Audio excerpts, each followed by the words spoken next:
All right, welcome everyone to our September General Membership Meeting. My name is Stephanie Morrell and I am the Assistant Director here at the Utah Apartment Association. Before we get started, I'd just like to give everybody a few housekeeping items. There is a large group this evening, so if everyone could make sure to keep themselves muted during the course of the presentation so that everyone can hear well. If you do have a question though, please feel free to put it in the chat and I will be monitoring that to make sure that we get your questions answered in a timely manner. And a few other announcements for you. We will be starting our education programs back up in January of 2021. This includes our CAM program, the Certified Apartment Manager program will begin in January, as well as the UPRO program, our Utah Professional Rental Operator program will also restart in January. We're really excited to get our education programs back up and running.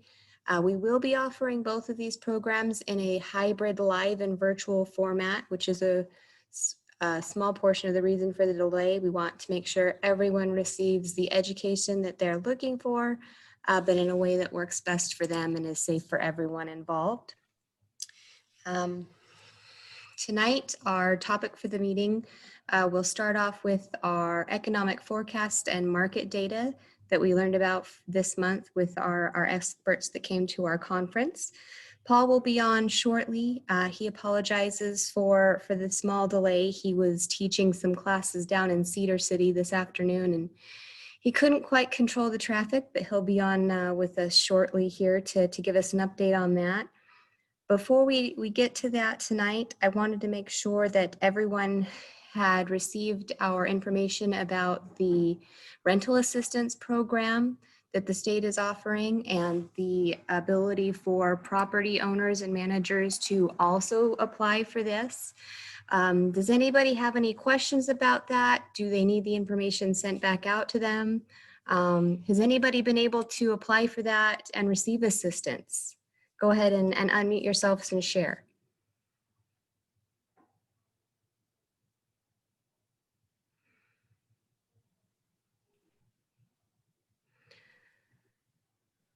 All right, so I'm going to take everybody's awkward silence to mean that nobody needed rental assistance and that all of their tenants have paid in full and that we all understand what's going on. But if you do have additional questions or if you do need help, please feel free as always to reach out to us at the office by email or phone. We are here to help you with those questions. We did do a Q&A on Monday with the state of Utah on what the program does, how it works, and how best to utilize those forms. That video is up on our Facebook page as well as up on the website. So if you need access to that or you can't find it, feel free to email me, Stephanie at uaahq.org. I'll put that in the chart as well, but any of us here at the UAA are happy to help with that. Does anybody have any questions about the CDC order in general or anything to do with rental assistance before we get started with economic data?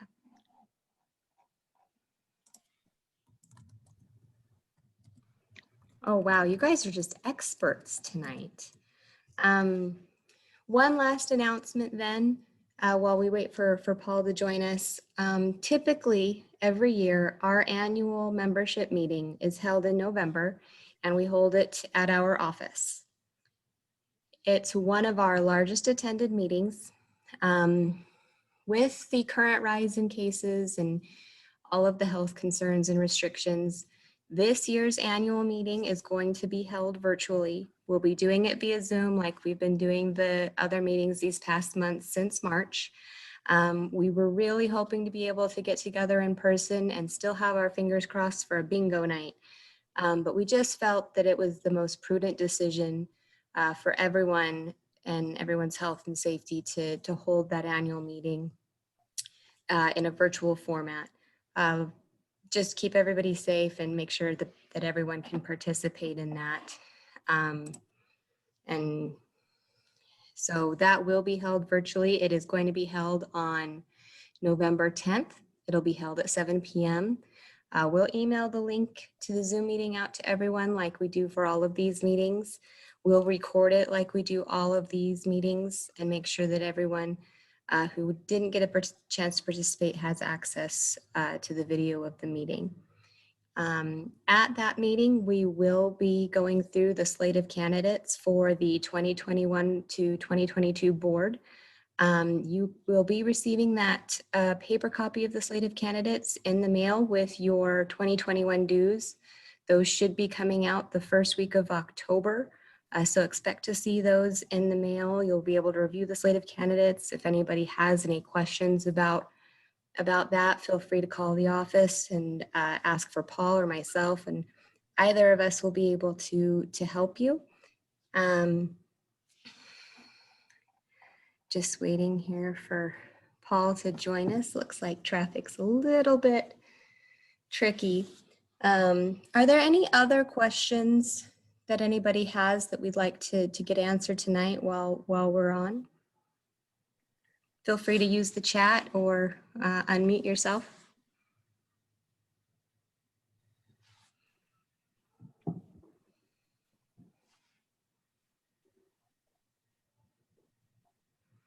Awesome. I love how smart we all are. So one other thing that I can touch on, we do have our annual Fair Housing Conference and Trade Show scheduled for April 14th, 2021. We have all of our speakers and education lined up for that. Everyone who was going to help us out this year has agreed to help us out in April. We also have Thurl Bailey. He has agreed to speak for us as our luncheon keynote. And we're really excited for that. I know that everybody misses that education and everybody misses that chance to socialize. All of our service providers and our suppliers are excited for that. Really excited to share their information with you for that. So that'll be April 14th, 2021. We'll be doing that over at the Mountain America Expo Center.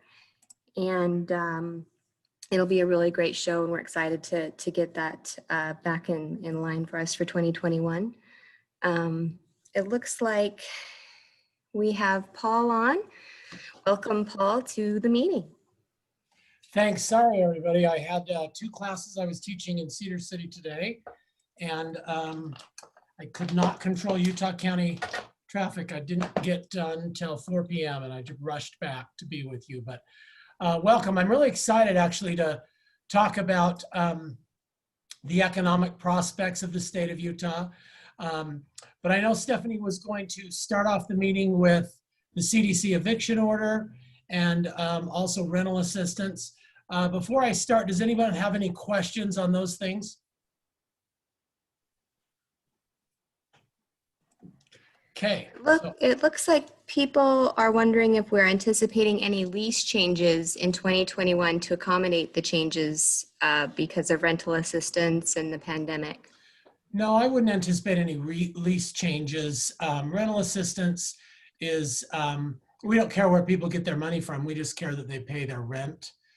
And as far as the pandemic, I don't anticipate any change. It's a good question though. It's a good question. Other questions, you can, if you want to unmute yourself, you can ask them, or you could also do it on the chat.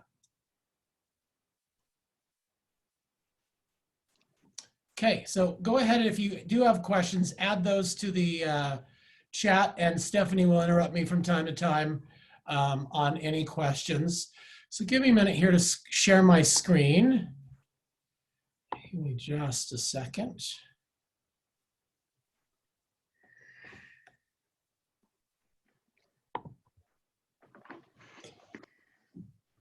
So Stephanie, you have to make me a co-host. Give us just a second.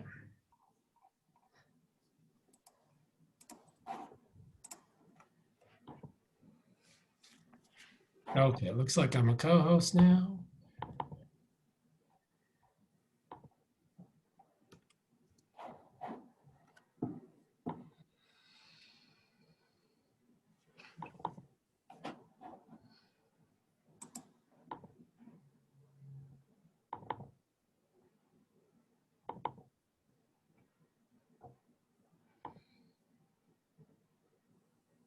Okay, can you see that right now? We can still see your email. All right, so let me go back to unshare my screen. Stop sharing.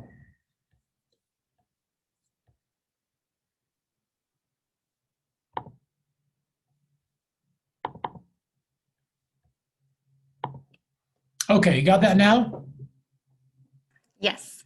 Okay, now Stephanie, would you explain to everyone if you have your the pictures of people on the right-hand side of your screen and you don't go into a certain view, the some of the data will be covered. So will you explain that for people, Yeah, so Stephanie? up at the top of your screen, you'll see a little green box that says you are viewing Paul Smith's screen. And to the right of that, it says view options. If you click there, you'll see at the bottom, it'll say side by side mode.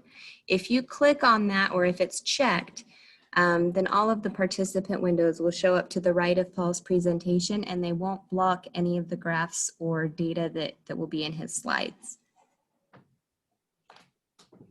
Okay, so let's go ahead and start. So give me a second here to. Okay, so first thing that we need to talk about is Zions Bank does a forecast for us every September, and they give us some information on the macro and the micro perspective on the economy. And so most of what I'm going to talk to you about is Utah specific, but sometimes I've included national stuff so that you can get a comparison what's happening nationally versus what's happening locally. So many of you are probably panicked and stressed and have lots of anxiety about the world today, and that would be not uncommon. However, there is great reason to be optimistic in Utah. There's great reason to believe that our best days are still ahead of us, that we're going to recover quickly from the economic downturn. And I'm going to go through some of those numbers tonight, but we also need to kind of go on a roller coaster ride. And the first thing to understand is that in the last recession of 2008 to 2010, where we lost 8.7 million jobs, we lost those over 2 years, from February 2008 to February 2010. And then, you know, since that time, we have been on the longest economic recovery in history.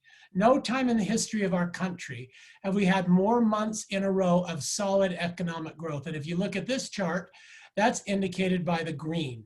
Green means we are growing, we've been doing well. But then you notice at the far right here in 2020, from May to August, or from March to April, excuse me, look at that little blue, the first blue dot in March and the second blue dot in April, or line. We lost 22.1 million jobs, almost 4 times as many as we lost in the Great Recession of 2008 to 2010. However, the good news is in May to August, we clawed back 10.6 million jobs. So we're still down more than we were in the last recession, but there's a case to be made that many of those jobs will come back quickly, particularly in states that are still shut down, what people affectionately call the blue states, and places that are a little bit more slow to open the economy back up. So let's go on to the next information. Let's talk about Utah. Oh, here we go. Jobs lost still outnumber jobs gained by 11.6 million nationally. Unemployment is dropping. This is an interesting graph that talks about unemployment. It really spiked up there, as you can see, and then it's dropping. Okay, unemployment claims are also dropping, but you can see they really spiked up all the way to 25 million in May. Okay, long-term unemployment, that is actually more important than short-term unemployment, because if a restaurant is closed right now but will eventually open back up, that's short-term unemployment and people will be hired back quickly. But if you notice in August, we have 1.6 million long-term unemployed, which has dropped considerably, even though we spiked up a little bit. Look at back in 2009, 2010, we had something like 8 million long-term employment. So most of the 11 million jobs that we're still down are temporary job losses. And the employers say, we are planning on hiring that person back as soon as our states let us. Okay, here's Utah unemployment claims. They're dropping. The Federal Reserve thinks they're going to keep rates low for a long time. That's really good for real estate. That's really good for rental property. And it's really good for Utah. Okay, so now this is regional. What is the good news? Number one, Utah is the second fastest growing state in the US. The percent change, the US rate has grown, or US total economy grows 0.5% a year, according to this. And we are growing 1.7%. Only Idaho at 2.1% is ahead of us. So that's really phenomenal. Almost 3 times, almost 4 times as fast as the national average is how fast Utah is growing. Okay, we have the lowest unemployment rate in the nation. Look at California at 13, Nevada at 14, Pennsylvania at 14, New York at 16, Florida at 11, New Mexico at 12, and here we are, Utah at 4.5, closely followed by Idaho at 5.0. Really just phenomenal. It really speaks to the fundamentals of our economy. It really speaks to how quickly the state has recovered its jobs and is getting back to normal. And hopefully we don't see economies shutting down to deal with a potential second wave of the pandemic in the fall, that political leaders keep their heads and find safe ways to socially distance, but to keep the economy open. Okay, here's the unemployment. You can see we were at a high of 8% in 2010. Before this kind of peak, we were at 2.5%. So when people say 4.5% unemployment is awesome, what they mean is 5% unemployment is considered full employment. But we were at 2.5, which means it was really hard to find people to work. There was more openings for jobs than there were applicants. And sometimes jobs sit empty for a while, trying to find someone or attract someone in that situation. It's also wonderful if you're a worker because low unemployment increases wages because demand to fill positions, the workers can say, I want more money. And the employers really have to pay it because they have to fill those positions. Okay, here's rates by county. Notice Summit and Wasatch County are still really hurting. A lot of Summit and Wasatch County employment is in the service sectors, in the tourism sectors. And so they took a big hit that hasn't yet recovered. Also Uinta, Duchesne, Grand, San Juan, Garfield, all of those counties are highly dependent on tourism. And because we don't have national tourists coming or international tourists coming, we have a lot of regional.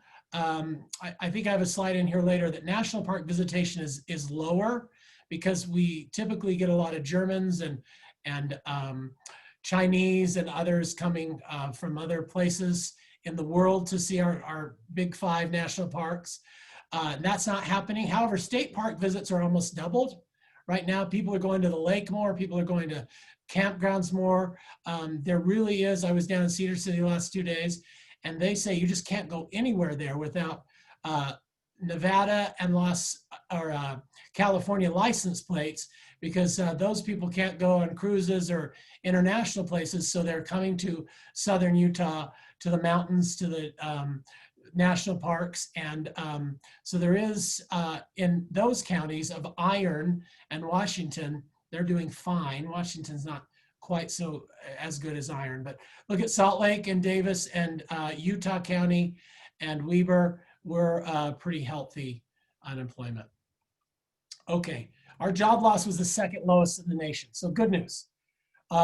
We didn't lose as many jobs as the rest of the country, so we don't have to get them back like the rest of the country did. So we are currently only down 2%. Only Idaho's better. They were down 1.2%. Okay, here's the employment continuing to recover. If you look at the thousands of employees, We have, we hit a peak of like 1.6 million employees, and we're just a little below that, about 40,000 jobs below that. Okay, so since the pandemic began, we lost 144,000 jobs. We've gained back 86,000 jobs. That's a net loss of 58,600 jobs. Here's the industry's percent change in Utah unemployment by industry. Natural resources, down. You know, that's tourism and stuff like that, down big, 11%. Leisure and hospitality down 19%. But construction is up. You've noticed. People are saying, hey, it's a good time to build. Our restaurant's not busy, we can expand. Our office isn't busy, we can expand. The airport said, man, we can move our time frame up by 3 years. You know, the new airport opened last week. And what's really fascinating to me is they built a sky bridge, a really beautiful, wide sky bridge between the new airport and the old airport, because they were planning on still using some of the old terminals for 2 years. They've changed their schedule now. And so 43 days after it opens, they will close that sky bridge and rip down the entire old wing of the airport, because travel is down, flights are down. They will be able to accelerate their time frame, create lots of construction jobs, save several $100 million in construction costs by starting now. So they're real happy about that. Okay, leisure and hospitality lost 75,000. So does anybody remember how many total jobs that we lost? It was 144,000. So half of the jobs we lost were in leisure and hospitality. And so far we've gained 40,000 of those back, about 2/3. But we have another 37,000. Well, hold on, about half of the jobs that we lost, we gained back. So I have another 37,900 to get back. Okay, here's the net change in construction. We're up 4,100 jobs. Here's employment change rates by county. So if you look at Garfield, lost 7% of their employees. Grand lost 7%. Summit lost almost 8%. But Salt Lake only lost 1.5%. Iron only lost 1.3%. So we aren't as bad as it could be in those counties. Okay, so what's next? This is a Zions Bank prediction. And by the way, Robert Spendlove is a state representative in Sandy who we support and think is wonderful. And he comes every year. He told me that since March, we had a kind of a hybrid live and virtual event last week here at the Realtor Building. And we were socially distanced. We have just one person per table and 10 feet in between people. But we had about 80 people in the room and the speakers in the room. And then we had another bunch of people online watching virtually. Robert said that was the first time he'd been back, and it was good to be back out in front of people. But he was asked to make some projections about how the economy will recover. And so he put this chart up for us. The number of months to reach the previous employment peak after recession. Look at that blue line. That was the 2007 Great Recession, we call it. Growth was just sluggish. It was slow. It took many, many years to get back all of the jobs that we lost. So you look, the next one is the green. That was the 2001 job loss. And then there's others that had various lengths, but most of the time the economies came back within 24 to 30 months, with the 2 exceptions that were longer in 2001 and 2007. However, look at the spike right now. People say, will it be a V recovery? Will it be a W? Will it be a check mark where it starts to go up fast and then it slows off? So far, Robert says the good news, it's coming straight back up. Most economists think it won't go straight V. It'll be a mostly V with a little bit of a check mark, a little flatter line that takes a little bit to recover. But many economists have been wrong so far. Many thought we'd be down 40 million jobs. We only went down 25 million. Many thought in August, September, October, we'd still be down of the 40 million lost. We'd still be down 30. We're back to only down 10.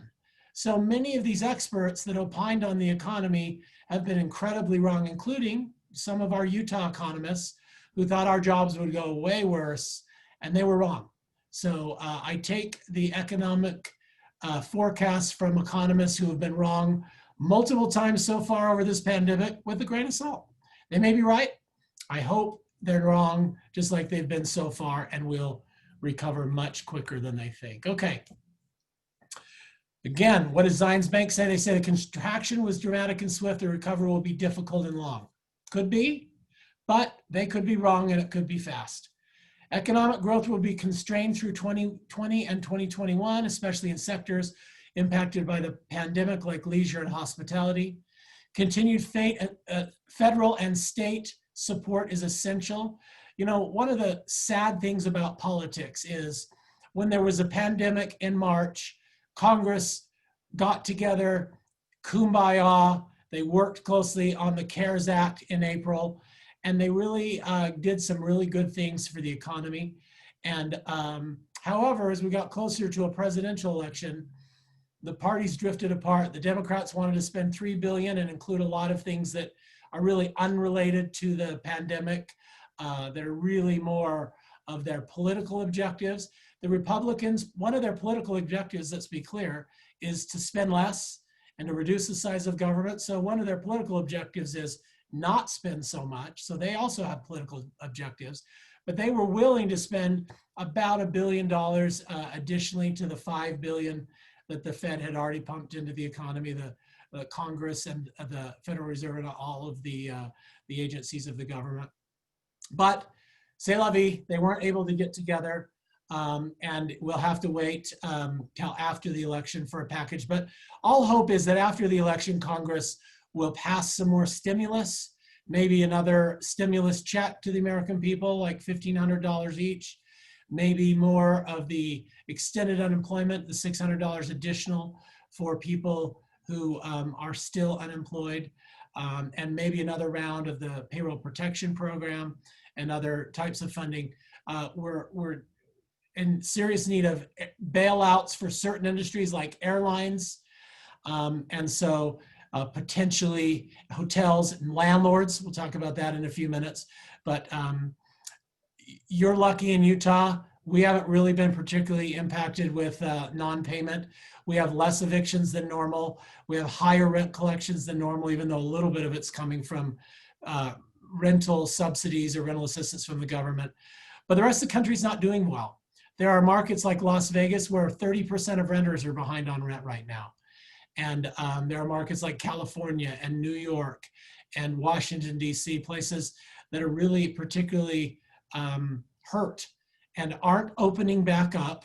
And so the employees are really struggling to pay their rent. And if Donald Trump, like it or not, hadn't done a administrative eviction order that unfortunately punished us also, affects us also, I think there would be mass evictions in other parts of the country now. Now, what we need is bailout of the landlords. We need probably $100 billion in rental subsidies, payments directly to apartment community owners and landlords on behalf of their tenants who stayed there during the pandemic, but were unable to pay.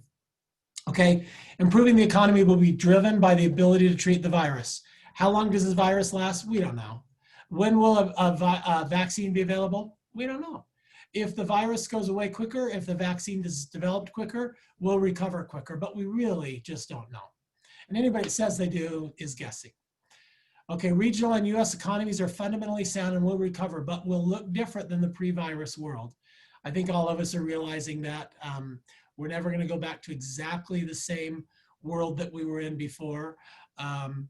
So we'll have to see what happens there. So again, Robert Spendlove was the economist and member of the House of Representatives, great speaker that provided the data so far.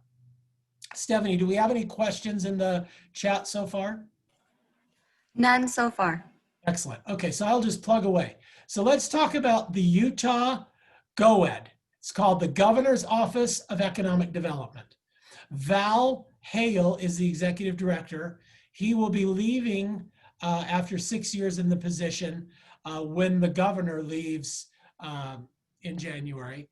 And he's really been wonderful to grow the economy and do really well for the state of Utah. We have him come to our conference and address the state issues. And, you know, the state of Utah gets incredible accolades. If you weren't aware of these kinds of accolades, Forbes says #1 state for entrepreneurs. Bloomberg says #1 state for upward mobility. Amazon says #1 state for entrepreneurs. Fox Business says #1 state with best economic outlook. Smart Asset says #1 best state for the middle class. Hatchman Index Gardner Policy says the most diverse economy. That's one of the reasons when the rest of the country falls apart, we don't. Because proverbially, we don't have all our eggs in one basket like some states do.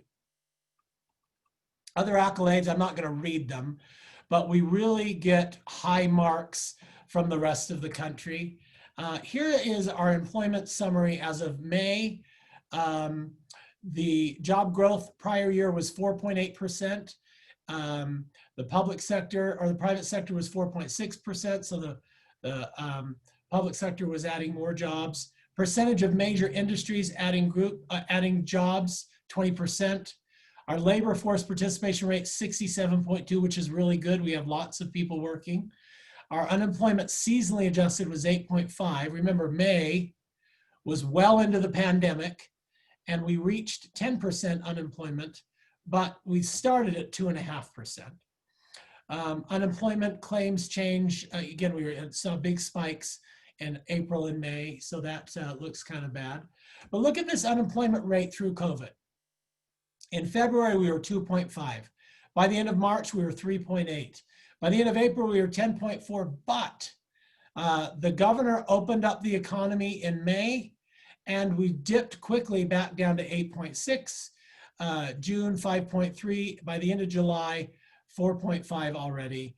We're probably even better, but we just don't have the numbers for August yet. Okay, demographics. Number 4th state in the country for fastest growing, 166% or 1.66 increase over 2018. The #1 youngest median age in the US. That means there's a lot of workers to power our economy and to pay taxes. 120 languages spoken. It's an incredible asset. Businesses want to come here because of the language pool that we have here. 33% of the workforce is multilingual.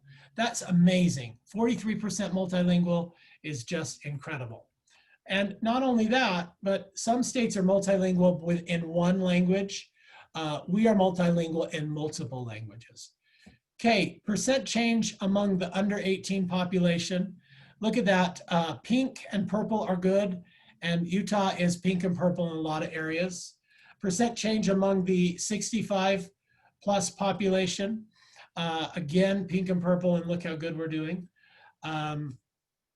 Utah demographic economic rankings. We're 4th in the country in population growth, meaning births minus deaths. We're number 4 in total fertility rank. We're number 11 in life expectancy at 79.7 years. We're 1st in median age, youngest. We are 1st in household size. This kind of is a bummer for the rental industry, to be honest with you, because in other states, they have an average household size much smaller. And so they have more rental units and more demand for rental units than we do. However, some would argue that a larger household size props up higher rents because potentially you have 1 or 2 or 3 wage earners versus if you had smaller households and you only have 1 or 2 wage earners on average. Poverty rate is 4th in the country. The median household income is 7th in the country. Pretty phenomenal that we have a median household income so high in a country as diverse as us, as the United States. Okay, some people would tell you it's less affordable to live here than it has been in the past, particularly housing prices, but still, the numbers tell us it's much cheaper than in other places in the West. So San Francisco, you'd have to spend $80,000 to get what standard of living you can get in Utah for $43,000. And we're talking about Salt Lake City, not some of the outlying areas that are less expensive like Tooele and Cedar City and Ogden. So Salt Lake City is 43,000 to buy what would take 63,000 in LA, 63,000 in Seattle, 58 in Portland, 49 in Denver, 49 in Vegas. So we're quickly becoming unaffordable in real estate, but in other things, we still have a low standard of living. Okay, the airport is the 23rd busiest in North America, not just the US, North America. 370 flights depart daily to 99 nonstop destinations. 4.1 billion redevelopment of the airport. It's a big, big construction job. The economic impact of the airport is 5.5 billion a year, and the airport expansion is on time and ahead of budget. Here's some facts about the airport expansion. First phase, 49 elevators, 29 escalators, 18 moving walkways, 7 miles of conveyor belts for luggage, 78 gates. Terminal is almost 1 million square feet. The Delta Sky Club will be the second nicest, second biggest in the whole world. 16 security screening lanes, 2 international lanes, 3,600 parking stalls, twice the current size. So we really have a good thing in that airport, and it was done without taxpayer dollars. It was done without increase in taxes. It's all done on savings. The airport had saved and hoarded money for many, many years. They had like 1.3 billion in the bank when they started the project. And then low interest rates mean they can go out and borrow that money, and they can pay that back with user fees from the airlines. And again, none of it comes out of Salt Lake City or Utah's taxes. Okay, Paul, yeah. there is a question in the Wait. chat.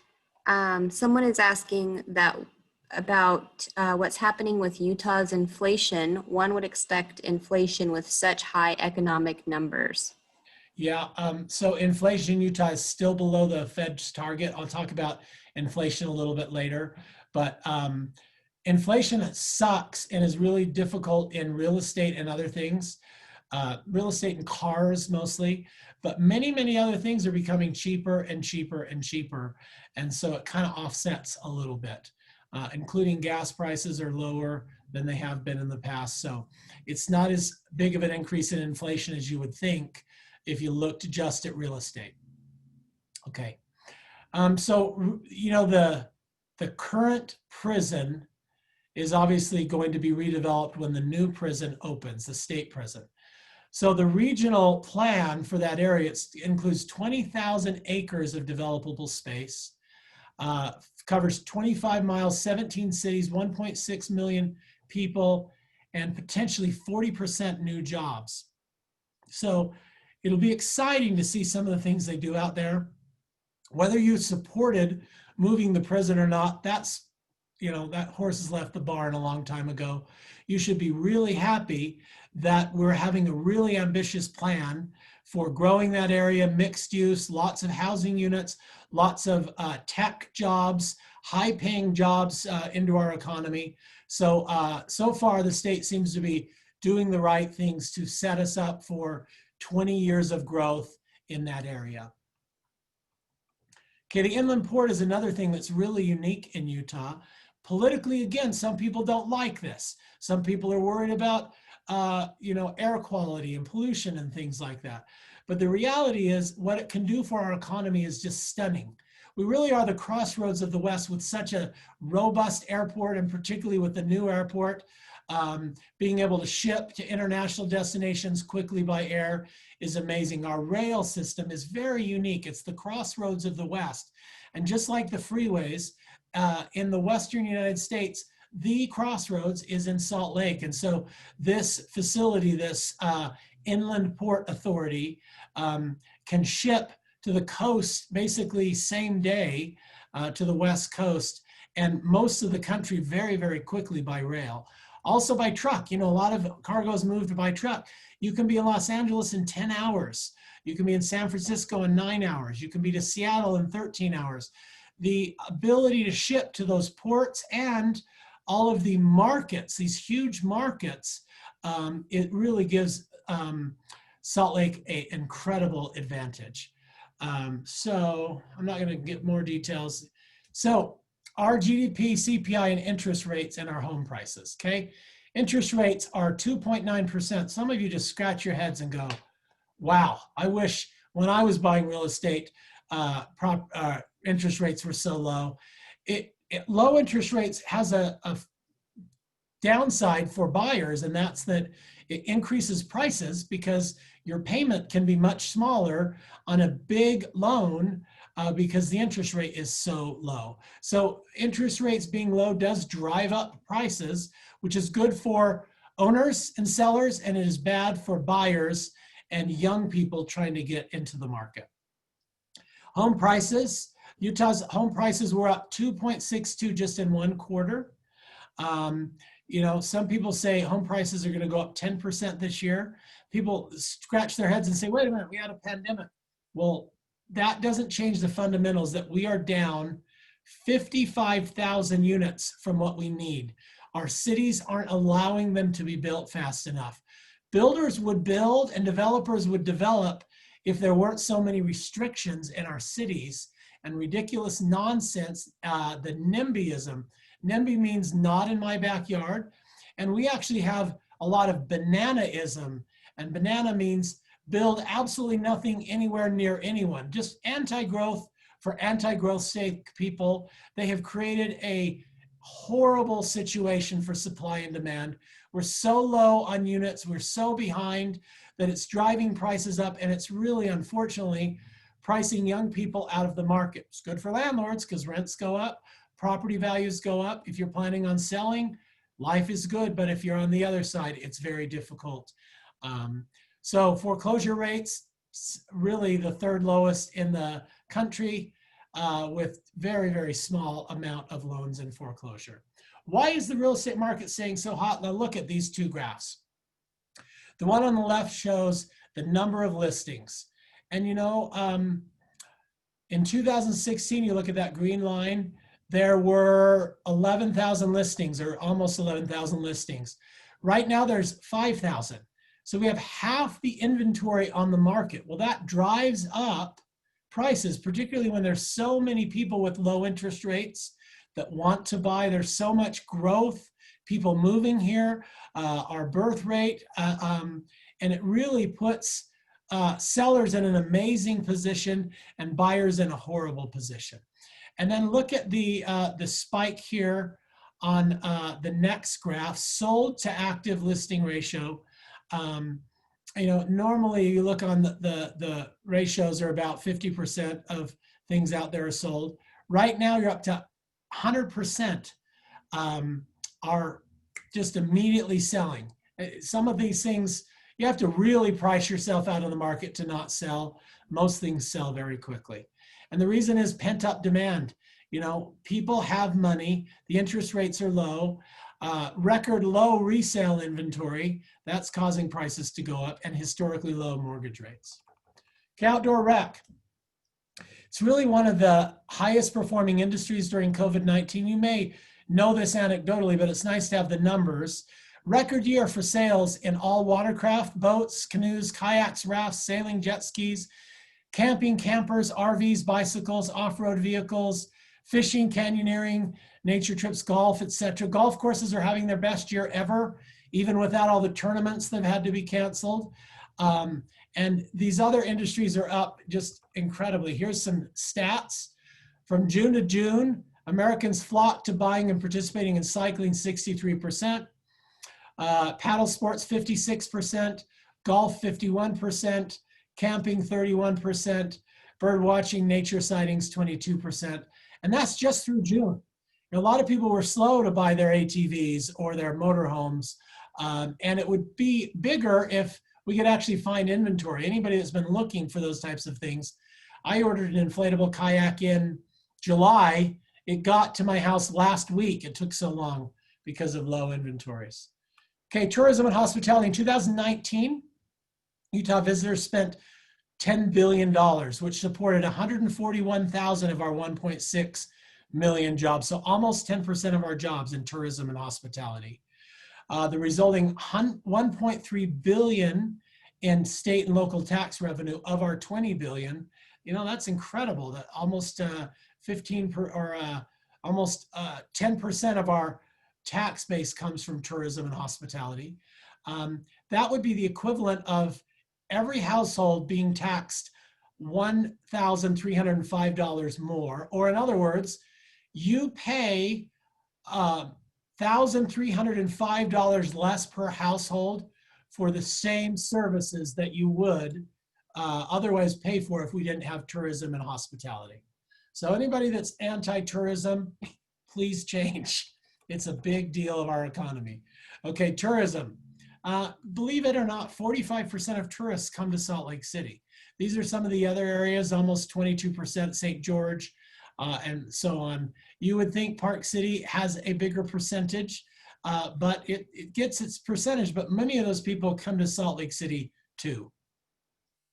11% come from California, 35% came from Canada. Now, we're not going to get as many Canadians or foreigners as usual, but it hopefully will be mostly backfilled or made up for by the other nearby states, Nevada, California, and places like that that need someplace to recreate.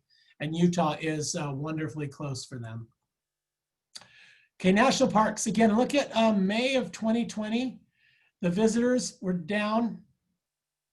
June down, July down. We have not August numbers, but total visitors are down 61% to national parks and national places, national monuments. There's 12 of them in the state. But look at state parks. State parks are doing better. Let's see, from the previous year. So look at May, it's considerably more than the previous year. June more, July more, and again, we don't have August numbers yet. But that is really good news. Unless you're trying to find a place to camp in the backcountry, people tell me it's very difficult because everywhere you go, there's a California camper or a Nevada camper. But good thing, you just have to look a little harder. Okay, what's next? Real estate could change significantly. People could lean towards more remote work. So some people are terminating office space, cutting back on office space. That could affect cities because demand in the city for living might not be as high if you doesn't matter where you work from. We're already seeing rural areas, people going back to our hometowns or areas where there's not as many people to get away from the pandemic. However, a lot of people theorize that even if we go to a society where people can work at home 2 or 3 days a week, when they come back to the office, we might actually have to have bigger offices so that people aren't as close to each other. Think of their cubicles right now, right? We might have to have nicer offices because people expect, higher quality class A than they currently have. And so it might actually create more demand for space long run. We just don't know. Okay, so what experts think might happen? More employers or businesses will allow employees to telework. Pandemic affects the demand. If there's quarantines, you can't go downtown places, it affects demand. Again, experts are a little pessimistic. They believe recovery is possible, but obviously will be different and occur at different speeds in different areas. In the distant future, offices will look similar to before COVID, but will have enhanced wellness features, more space, nicer facilities, things like that. Eventually, some believe the benefits of social interaction will far outweigh people's desires to sit in their house, and people will get back together. Some of you already have cabin fever. You can't wait to get out and interact with people, and I predict that some people will stay home permanently. They like it. They're introverts. They wish they'd always been able to do it. But many people will say, I need social interaction, at least part-time. Other predictions, services such as property management, space design, construction, appraisal, and analytics will become increasingly important. Good news is rent collection in the top 5 assets is good. It's particularly high in multifamily. Nationally, it's 90%. What that means is in places like Nevada, where it's 70%, and New York, where it's 75%, in California, that means the rest of the country is pulling that number up. I think we're 97% in Utah, but I haven't seen the most recent numbers. Again, Texas is doing really well. Florida is doing well, despite the fact that they still have a lot of job loss, but there are places that are doing well. Salt Lake City population growth, I won't put that up very long, but it's just a chart. Employment change, again, nobody cares about Salt Lake City. Apartment fundamentals, this is a little over most of our heads, but net absorption means the number of units that are built and absorbed quickly, meaning they don't sit empty. Absorptions are at all-time highs because we don't build them fast enough for demand. Okay, by the time you build them, they're rented because people have needed them 2 years ago. Where have they been? Okay, net deliveries are going to drop a little bit. We had really high deliveries in 17 and 18 it dipped, 19 went up. 2020 was going to be more like 2018. But a lot of people didn't know what to do. They stopped construction. They didn't start their projects. They delayed them because of financing. The CDC eviction orders and things like that are just catastrophic on lending. If you're a lender, are you going to lend to an industry where the government says they can't collect income or they can't evict people who don't pay them? It's a little in flux right now. So we might not see as many deliveries over the next 2 years as we thought. Vacancy is also very low. Okay, net deliveries as share of inventory. Look at Draper, had 694 deliveries. Tooele had 144. South Jordan 600. West Jordan 509. So on and so forth. So I can feel some of you falling asleep, so I'll speed it up. Under construction, you can see the big spike. We had almost 8,000 units under construction in 18. We're down to about 3,000 under construction. It's too low. We have to deliver about 5,000 units a year to keep up with demand, let alone catch up with the 55,000 that we're behind. So construction, again, is constrained by a variety of factors, but the number one factor is municipal restrictions and difficulties getting plans approved, finding properties that are suitably zoned, and jumping through the construction standard and approval process. It's just a nightmare. And it's amazing we can build so many apartments with our municipalities being so hostile to development as they are. They actually got a little less hostile in 14 to 18 because nobody was building homes. But as people are now building homes, the home builders are out there cranking it out. There's more resistance now, again, to multifamily. Very difficult to get projects approved. And with financing, even though rates are really low, again, if you're a lender, you're a little nervous right now. Hopefully that'll calm down quickly. Okay, under construction, Sugar House, downtown Salt Lake has 30 or almost 2,300 units. South Jordan has 600 under construction. Draper, West Jordan. You can see those numbers. Okay, fundamentals. What's the forecast? The forecast is that net deliveries will be,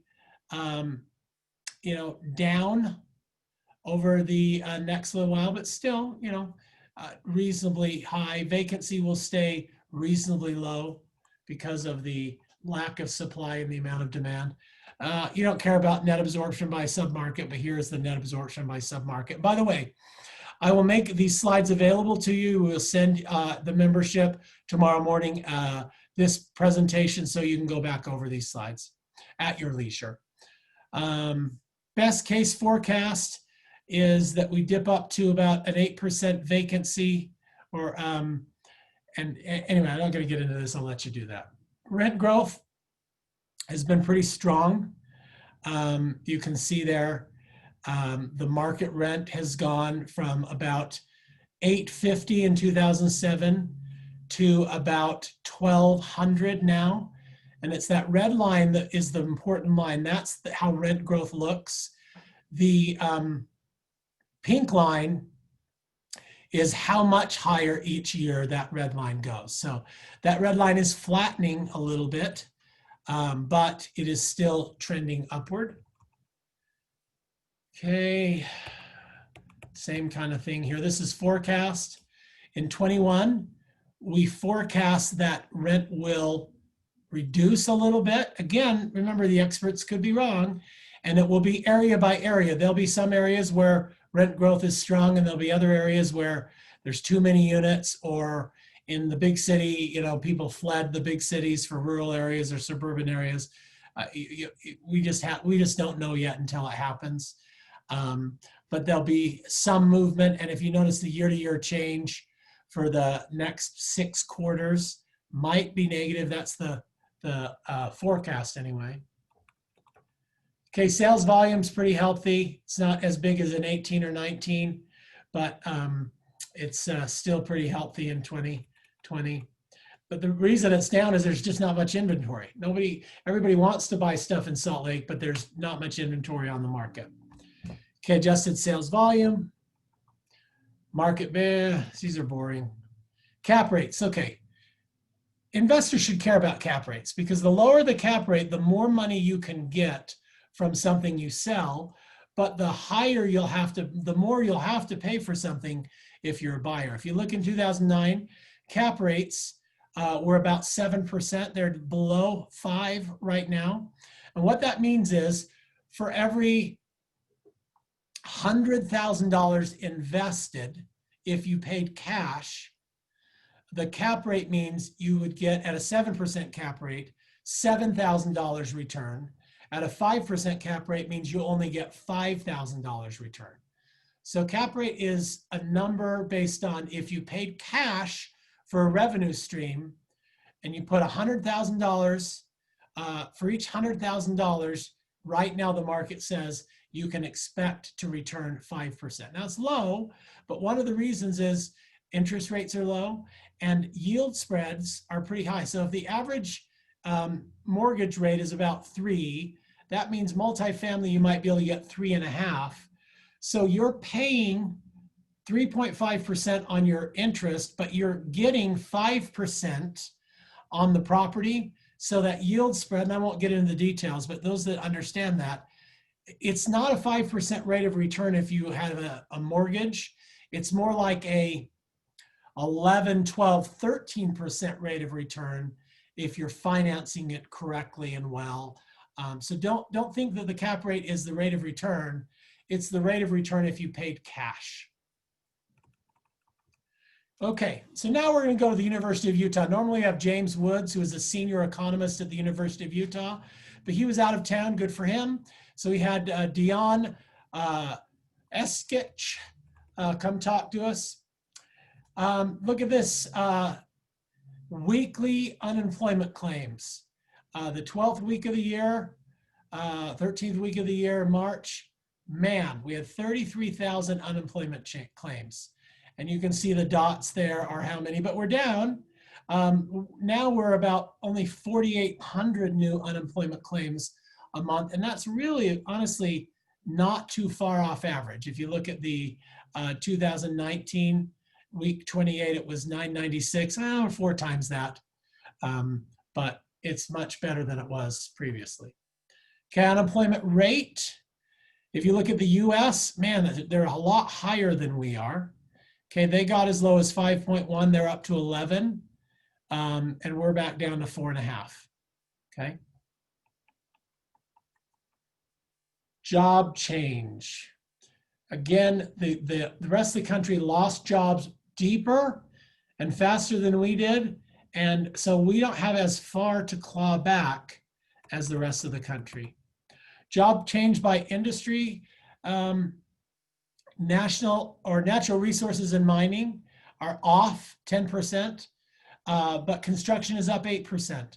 Leisure and hospitality is down 20%, but financial activity and trade, transportation, and utilities are up a little bit, and the rest are down just slightly. Job change, you've already seen this chart, but again, 2.8% negative job change year over year in June, which puts us really next to Idaho, tied with Idaho for the lowest job change. Okay, economy will use a year's worth of growth, according to the University of Utah. But I'm going to point out, because I love these guys, I'm not trying to embarrass them, they were way wrong on jobs. Okay, They thought we'd be way down on jobs and we wouldn't come back as fast. We didn't go nearly as far down on jobs as they thought, and we came back way faster than they thought. So again, it's possible that they're off on this. I hope they're off on this, but I respect them enough to relate to you. They think the economy will use a year's worth of growth. I think this is 16 billion less is what they're predicting, 48,000 less than we would have otherwise had, and 7 billion less in personal income than we would have otherwise had. But again, we don't know yet. It's just a guess. Okay, this has been the best 6 months ever for new housing construction. People have said now's a great time to build the homes and the multifamily that was already approved. Man, that went crazy. It's the multifamily that isn't approved, that hasn't broke ground, that slowed down just a little bit. But if you look at, we've had a total of 13,000 units in 6 months, 6,400 single family, looks like about 3,700 apartments and about 3,600 condos. Okay, why? Well, pent-up demand. Guys, just because a pandemic comes doesn't mean we have enough housing units. We still have a lot of income in Utah. We haven't lost jobs as fast as the rest of the country, and the government supplemented our income with the $600 unemployment bonus and the $1,200 per adult, $500 per child federal stimulus, rental assistance of 26 million. By the way, we've only spent 2.1 of the 26 million. I'm really nervous we're not going to go through it all. I guess that's good, but I hate to give the federal government back money. So those of you that do have renters that haven't paid, please encourage the renters to tap into it, or you tap into it, particularly as we have issues, if there are any, over the next few months, because the money runs out in December. It's gone. We can't use it past December. So please use it. Existing inventory is record low. Mortgage rates are record low and still falling. So that's why housing keeps doing well. Look at this housing shortage chart. In 2010, we were only 15,000 units low. Part of that was demand fell apart. There were less jobs. There were less households being formed. And so there really wasn't as much demand, but even then we were 15,000 units low. But as the economy has recovered, as households growth has accelerated, we've gotten to the point where we're 53,000 housing units short of where we need to be. Historic low for sale inventory. Again, instead of last year, there was, or 2016, there was 11,000 units on the market. There's under 5,000 right now. Again, you saw this chart, sold to active ratio showing stress, affordability concerns. Look at the increased demand and the price.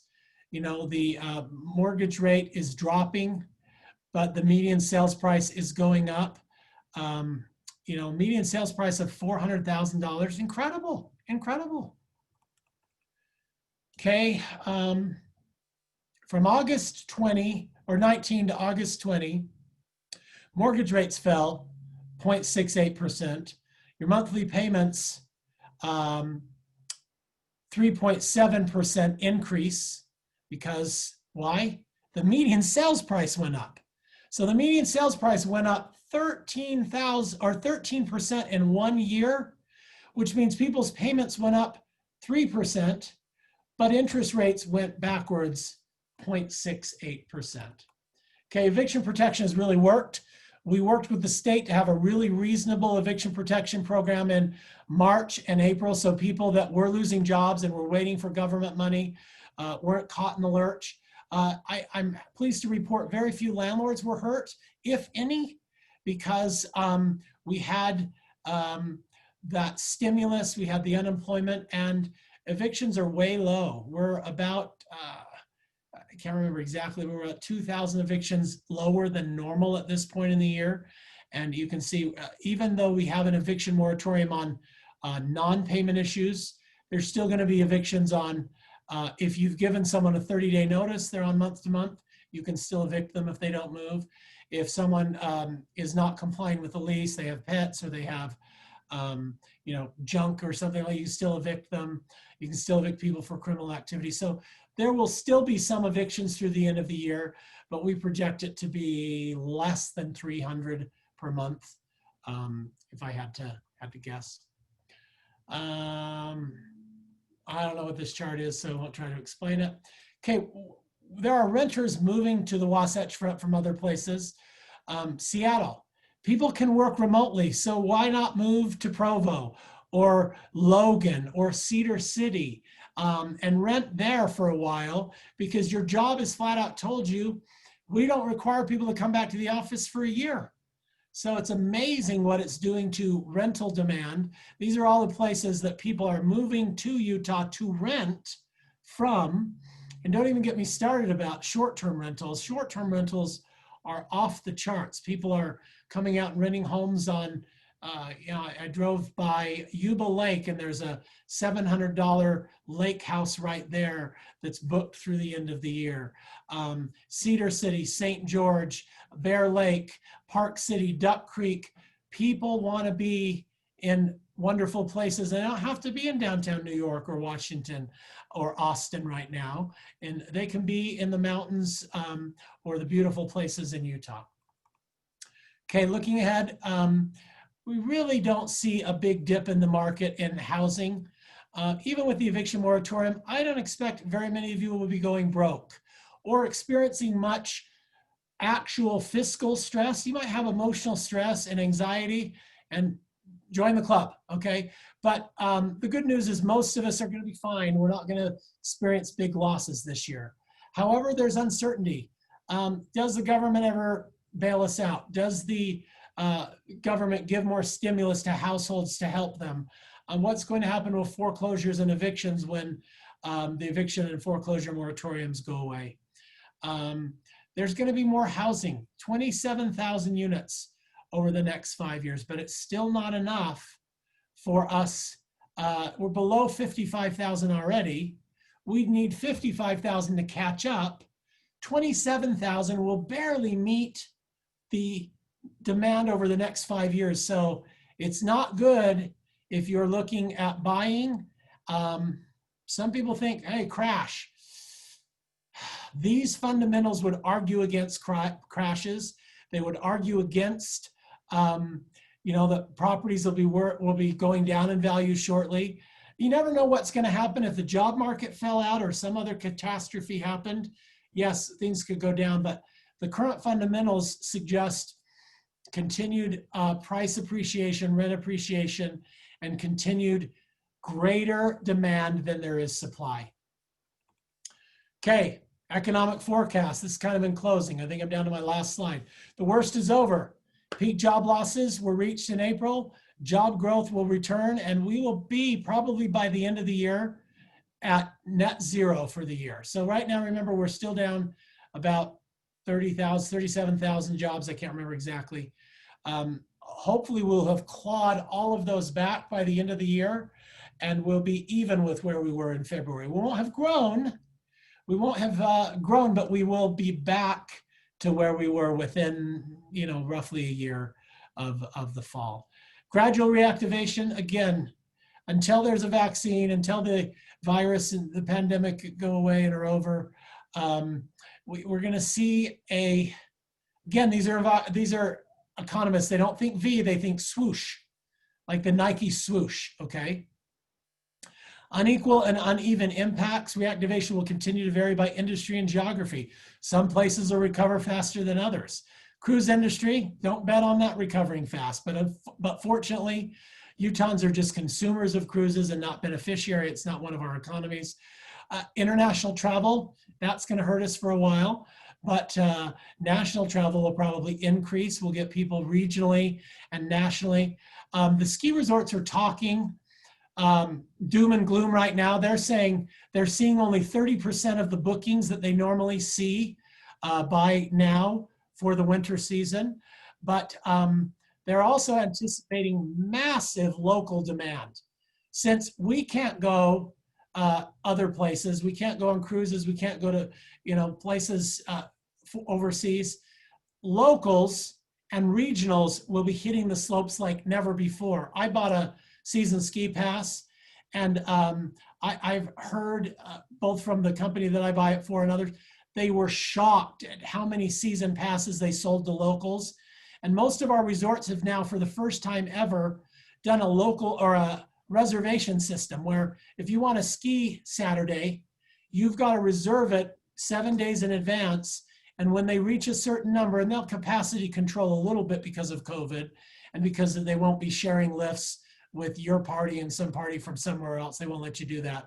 So they'll capacity control a little bit, but they're very, very worried that there'll be many, many days where there'll be more skiers hitting the mountains than they have capacity for. So I'm not sure that the ski resorts doom and gloom predictions are going to come true.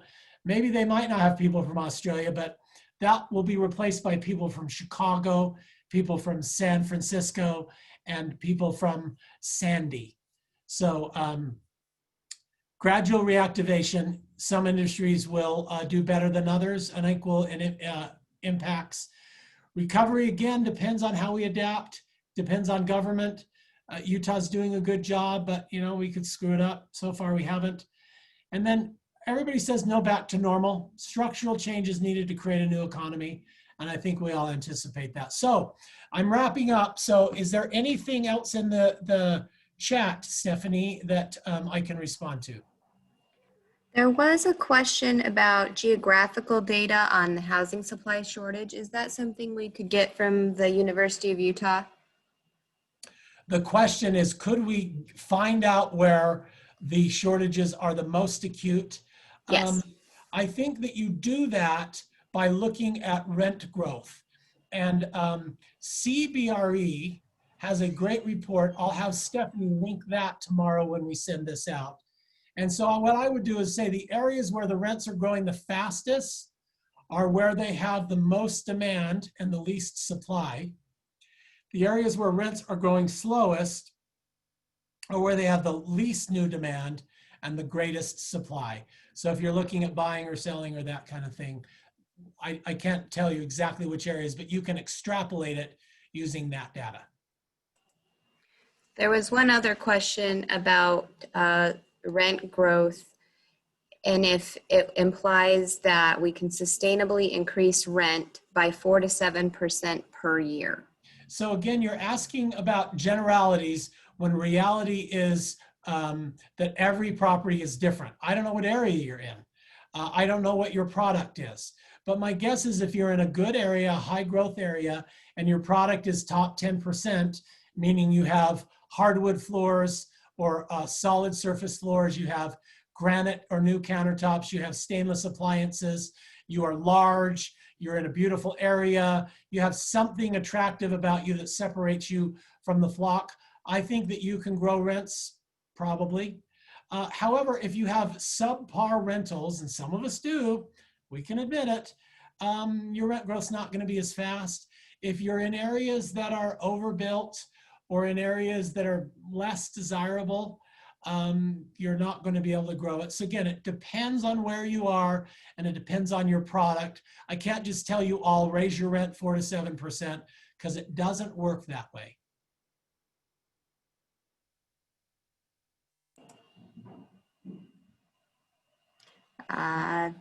I don't see anything else in the chat. Okay, well, thank you for supporting the Apartment Association. Remember what the association has done for you, the resources it provides, the incredible lobbying that we have done for you this year. To be one of the only states in the country without a state eviction moratorium was an incredible accomplishment. To have so much rental assistance that has been unused was an amazing lobbying effort. To have a program where the landlord can apply if the tenant isn't doing it. Those things aren't happening in other states. The National Apartment Association looks at Utah and says, whoa, can you please give us some of your good fortune? Can you rub off your good luck or your skill or whatever it is? Remember that much of that would not happen without the Apartment Association.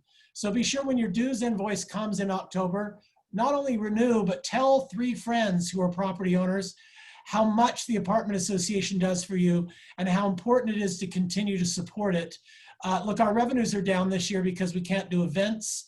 We're going to be down $300,000 or $400,000 because we can't do the trade shows and the conferences that we normally do.